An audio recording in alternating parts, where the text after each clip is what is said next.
Mining Weekly Online is talking to Thierry Vircoulon, who is the Project Director for Central Africa of the International Crisis Group.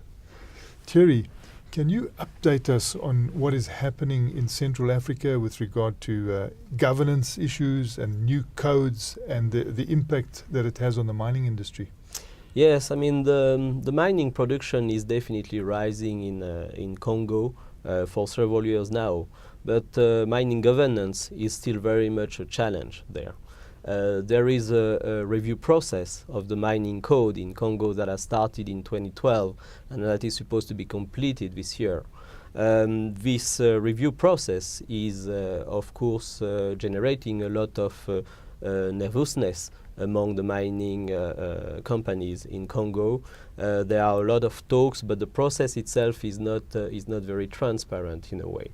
So that's why mining companies are a bit worried at the moment, fearing that actually the Congolese government would ask for a 35% ownership in the joint venture in the Congo. There are also other governance mining issues that are not solved at the moment. One of them is the relationship between the mining companies, the artisanal mining communities, and the industrial companies. The Congolese government is actually not mediating much between the communities and the companies. So therefore the companies have to deal directly with the communities. And now some of those companies are starting industrial production in the Kivus, for instance. And in these kind of areas for mining communities, the stake is huge. I mean, that's their first source of revenue, of course. So the companies are going through a lot of pressure from the local communities for job, for about the displacement of villages and this kind of thing. So the fact that the Congolese state is absent basically from that field is a problem for the mining companies. So it must be quite a feather in the cap then for Banro, which actually has got industrial production going in South Kivu. Yeah, Banro is the first company that is starting industrial production in the Kivus area. And the Kivus are actually a region that is still prone to violent conflict, and where actually a new intervention brigade made of South African soldiers is going to be deployed. Well, I mean, most of the violence and insecurity is happening in North Kivu. Banro operations are in South Kivu, but it's still an area with a lot of militias and armed groups operating. So security also is indeed a concern. And we always regard, the DRC and the Congo as the prettiest girl on the mining block. When will it really show its true beauty? I mean, when do you think we're going to see something special coming from that region? Well, I think it will happen when the mining governance will improve. Still at this stage is still very weak. As I said, the review process of the mining code is on. The government is not very active to try to mediate between companies and communities, and there is still a lot of controversy at the international level about the way mining contracts are awarded in this country. 1 or 2 months ago, the EITI, the Transparency Initiative for the extractive industries, has suspended Congo because the last report showed that $88 million of tax revenues were missing.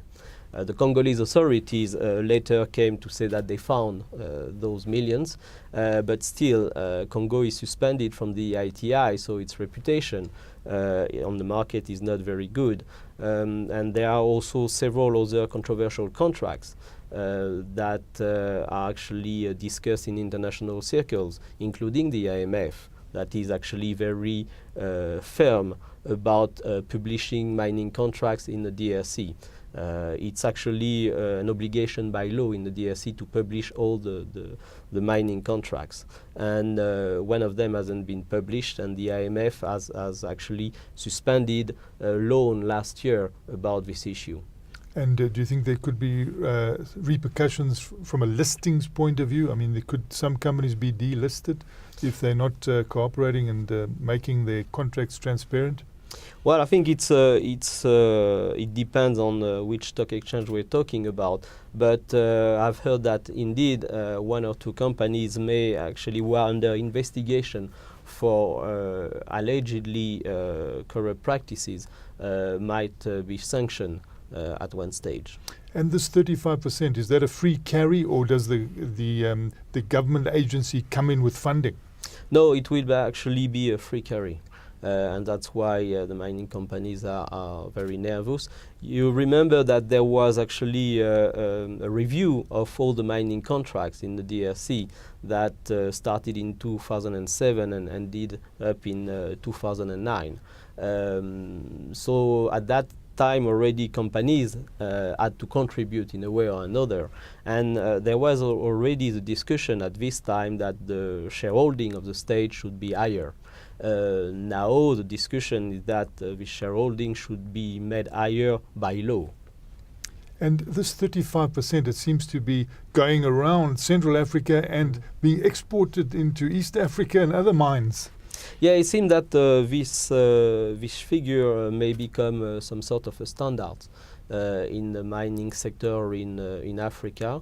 Because indeed in East Africa and in Kenya, for instance, where the government is also reviewing the mining legislation, we also hear that figure.